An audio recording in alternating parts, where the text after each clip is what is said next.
Ben, bos días, benvidas, benvidos a unha nova xornada organizada polo Consello da Cultura Galega, neste caso en colaboración coa Diputación da Coruña e coa Cátedra de Dereito Local da Universidade da Coruña, institucións as que moito agradezo que esta colaboración co Consello da Cultura, que é algo que nos estamos procurando continuamente, dicir, aumentar de algún xeito, pois non tanto a representación institucional, porque nos ven marcada por lei, como a representatividade efectiva, por a vía tanto de incorporar pois, as nosas seccións e comisións a maior parte posible dos axentes que forman parte do ecosistema cultural galego, como a relación coas institucións, como destas dúas que hoxe nos acompañan nesta organización. Benvidas e benvidos tanto relatores e relatoras como as persoas que nos seguen en directo desde o público, que nos seguen a través de internet. Saben que seguimos en situación aínda de medidas restrictivas en canto aos aforos, e, polo tanto, pois, a capacidade do espazo é a que é. Debo decir que cun gran éxito de convocatoria, porque hai días que temos coberto por completo o aforo. Por lo tanto, bueno, como solución menor, pois todas as persoas interesadas, que con certeza serán moitas, poderán seguirnos ou ben vía streaming ou ben despois accedendo ás grabacións que, como xa facíamos antes da pandemia, sempre están ao dispor no web institucional. Esta xornada que falarán con maior autoridade e con millor riqueza de contido que a min as dúas persoas que me acompañan na mesa, que son realmente as que de alguma maneira se puxeron á fronte da organización. É dicir, por un lado, Carlos Samuedo Souto, que é membro da sección, da Comisión Técnica, e Dolores Vilaveda, que é a coordinadora da Comisión Técnica de Xestión e Políticas Culturais do Consello da Cultura Galega, que, entre outras actividades ao longo do ano, pois organizaron esta xornada que agora comeza. E unha xornada que se encaixa de unha maneira especialmente adecuada, debe dicir, dentro do mandato que ten o Consello da Cultura Galega, e da que mellor algúns a primeira vista lle pudera parecer que non. Realmente, a nosa actividade ten dúas ponlas fundamentais. Unha, todo o que ten que ver co mandato de protexer e difundir a cultura galega.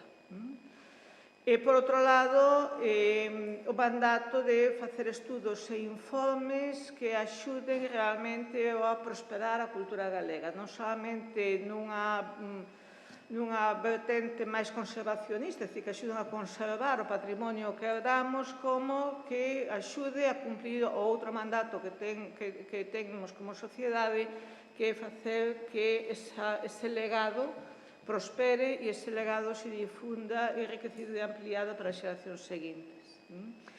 E niso estamos, porque realmente, cando nos asumimos a defensa e promoción da cultura galega, asumimos tamén que temos que estar pendentes da fortaleza do ecosistema cultural. E é algo que xa viñamos facendo, pero que vimos moi claro nos tempos de pandemia. É dicir, a fortaleza do sistema cultural galego é algo que está en riscos especiais, non solamente porque as sucesivas crises afectan sempre ao ámbito da cultura, por moi amplo que queiramos que sexa o ámbito da cultura, afecta sempre, e outra porque este é un sistema que ten un punto de febleza derivado de que está composto fundamentalmente por microempresas,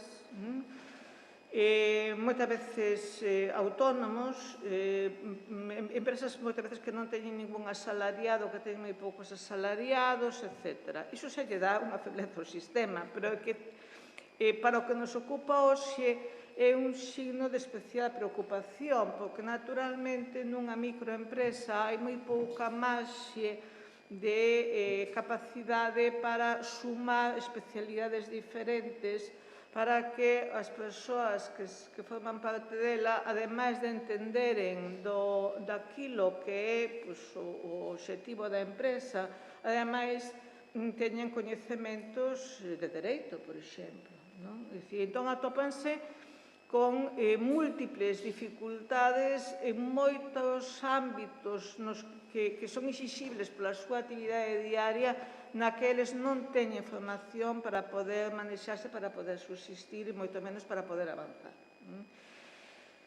E xa digo, en tempos de pandemia vímolo aínda con máis crueza, porque xunto ás dificultades que xa viñan sendo habituais no ámbito administrativo, no ámbito legal, etc., víamos que tamén o propio sistema como que fallaba, é dicir, como que había problemas aos que non se estaba atopando fácil solución porque se presentaron dunha maneira moito máis intensa ou cunhas facetas que antes realmente non se revelaban tan difíciles ou que non eran tan dramáticas.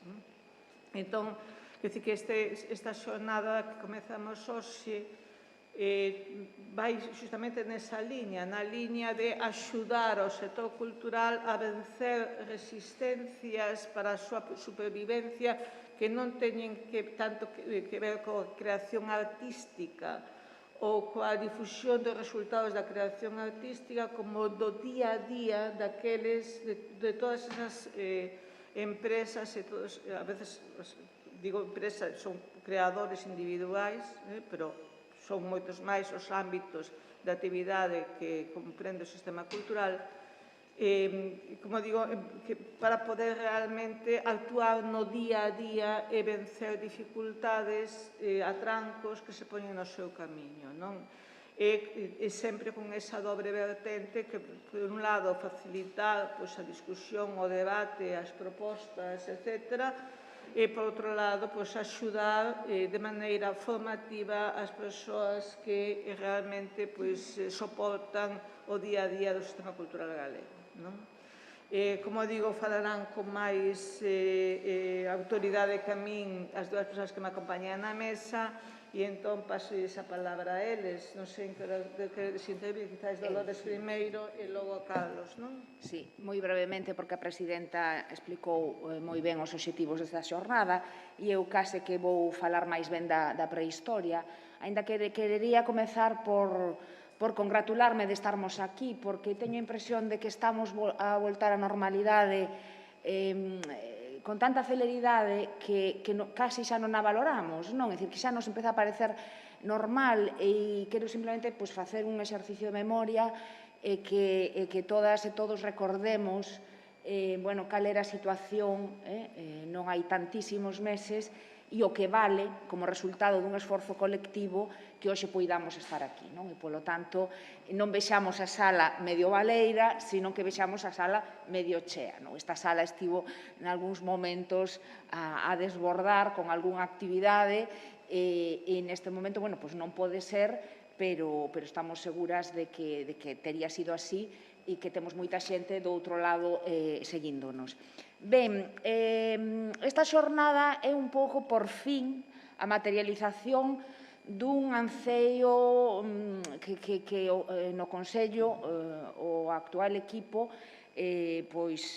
tiñamos prácticamente dende o comezo, e que nace dunha evidencia que constata, debo dicilo, a sección de artes escénicas, musicais e audiovisuais que eu coordino e que, nunha das súas primeiras xuntanzas, falo de hai 3 anos, poñen enriba a mesa a necesidade de entrar nesta cuestión. É dicir, como articular unha relación conflitiva de seu. E esa conflitividade quixemos xa que se visualizase no título da xornada. Entón, como organizar de alguna maneira esta complexa e inevitable relación, porque este é un matrimonio condenado a entenderse, aquí non hai posibilidade de divorcio, nun matrimonio no que cada unha das partes achegue o mellor de si mesma, non? É dicir, pola banda da cultura, pois, todo o que poida ser creatividade, no sentido máis amplo que lle queran dar a palabra, e dende a banda do dereito, pois, claro, todo o que ten de defensa das garantías, de ordenamento dun xeito de traballar que respete desde as liberdades individuais, etc. En fin, non lles vou explicar a vostedes isto que saberán moito mellor que a min. Ben, a tarefa revelouse tan complexa en si mesma e tan ardua que eu debo dicir que non fomos capaces de botala adiante, que intentábamos, pero non víamos o camiño. E aí, pois, claro, teño que agradecer de cor o traballo da Comisión de Xestión, a Comisión Técnica de Xestión e Políticas Culturais, que é unha comisión creada polo actual equipo, pola nova presidencia, tamén cando Rosario Álvarez tomou posesión, hai 3 anos, pois un dos cometidos foi poñer en marcha esta comisión. E aí, pois, en fin, levándonos tempo e demais, pero empezamos a ver un pouco a luz. E eu aí non podo non agradecer explícita reiteradamente pois o apoio e a complicidade de Xavier Campos e de Carlos Amoedo. Sin eles non estaríamos hoxe aquí. O meu papel foi pouco máis que de apoio técnico e de sparring casi, non? Pero realmente eles tiñan claros os temas, os formatos, os nomes, e por riba sumaron esa colaboración institucional a que se refería a presidenta por parte da Diputación da Coruña e por parte da Cátedra de Dereito Local da Universidade da Coruña. Polo tanto, hoxe chegamos aquí, insisto, despois dun longo camiño que para min reflicte, efectivamente, a complexidade, como lles decía, desta relación. E chegamos aquí coa vontade, tamén está explícito de alguna maneira na definición das xornadas, de non converter esta sesión nun sumatorio de agravios, nin nunha sesión de psicoterapia colectiva, senón nunha sesión de traballo técnico entre especialistas da que poidan agromar algunhas luces que iluminen as sombras desa relación aínda máis complexa, aínda máis escura, aínda máis difícil de encarreirar, como xa se dixo, nestes tempos. Polo tanto, non teño nada máis que dicir, que contarles un pouco de onde vimos e por que creo que estamos tan satisfeitos de estar hoxe aquí, non? Porque realmente costou botar isto adiante, pero tamén debo dicir que o programa, para min, superou con moito as expectativas que eu tiña. Me parece que é un programa e unha lista de participantes dun nivel profesional asoballante, que di moito, creo, do noso país, que di moito da profesionalidade do sector, non? E que, bueno, un pouco supón tamén, creo, un desafío para as institucións culturais que teñen unha certa responsabilidade como o Consello da Cultura, pero, sobre todo, creo, para os e as responsables das políticas culturais de aproveitar, creo, este capital humano que temos, que eu creo que ben, como digo, ben optimizado, pois podería poñer a cultura galega en pouco tempo nunha situación, digamos, de motor social, cultural, económico tamén, identitario, moito máis poderosa, moito máis viva do que está a ser, non? Que teño a impresión que ás veces, efectivamente, tropeza e se ralentiza en todos estes atrancos técnicos, legais e burocráticos. Cedolle a palabra a Carlos, que é, como xa lles dixen, un dos pais da criatura. Moitas gracias, Loli, moitas gracias, presidenta.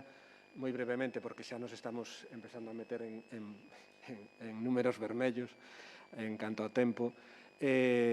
Aproveito para expresar a miña profunda satisfacción personal por estar hoxe aquí.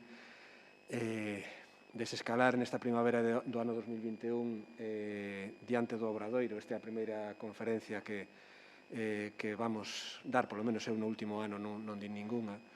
e facelo diante no quilómetro cero do país, diante da fachada do Obradoiro, pois engádelle unha emoción persoal a esta data, non? E, ademais, desescalamos e nos enfrontamos a saímos xa do mundo dos webinars, por fortuna, afortunadamente, non? E o facemos con unha xornada que teño que agradecer moito ao Consello da Cultura o impulso para lograr que se acabara facendo, porque Xavier Campos, ao que teño que disculpar, non está aquí nestes momentos na presentación porque tiña unha cuestión personal insoslayable que tiña que atender, pero Xavier Campos é unha peza esencial nesta xornada. Eu creo que se pode decir que é a alma desta xornada. E para min tamén é un placer personal, despois de anos de pouco contacto, pois volver a contar con Xavier, que é unha persoa sin a cal non se poden entender as políticas culturais deste país nos últimos tempos, e que, ademais, eu creo que é unha das persoas que constitúen un referente de moitas cousas. Esperamos que o deseño da xornada vos guste, que sexa realmente útil, porque tampouco queríamos facer unha especie diso, como decía Loli, non queríamos facer terapia de grupo, máis aló do que xa, obviamente, de todo este tipo de circunstancias sempre nos vai dar lugar, pero non queríamos simplemente convertir isto nun caderno de queixas, non? De que mal está todo, e que mal funciona, e nos vamos todos a tal, non? Creo que a atitude ten que ser outra, ten que ser unha atitude moito máis positiva, de entender tamén aos protagonistas deste ménage à trois, que decía antes Loli, que é un matrimonio. Eu creo que o dereito e a cultura é un matrimonio, pero despois quen move ese matrimonio é un ménage à trois entre interventores, asesores xurídicos e xestores, que son é o triángulo das Bermudas da xestión pública, que todos teñen o seu corazón e todos teñen a súa parte de razón e os seus intereses. E o que tratamos un pouco ás veces é de falar entre esas tres partes, e eu creo que é a idea que inspira esta sesión, falarmos para entender realmente como podemos facelo mellor. Como podemos facelo mellor para que o obxectivo final, que é que os sectores culturais, o ecosistema cultural do que falaba a presidenta, pois sexa vizoso, que teña realmente futuro, pois poda superar moitos dos atrancos que na actualidade ten a xestión pública, non só no ámbito cultural.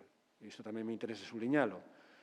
Os atrancos e casi a insostibilidade da xestión pública, en moitos casos, non é só un problema do ámbito cultural, pero é certo que o sector cultural ten certas peculiaridades ás que hai que atender. Bueno, xa me estou enrollando, entrando en materia, así que remato aquí e así xa podemos dar paso á primeira das mesas. Moitas gracias. Ben, pois moitas grazas. Entón, damos paso á primeira mesa. Moi ben.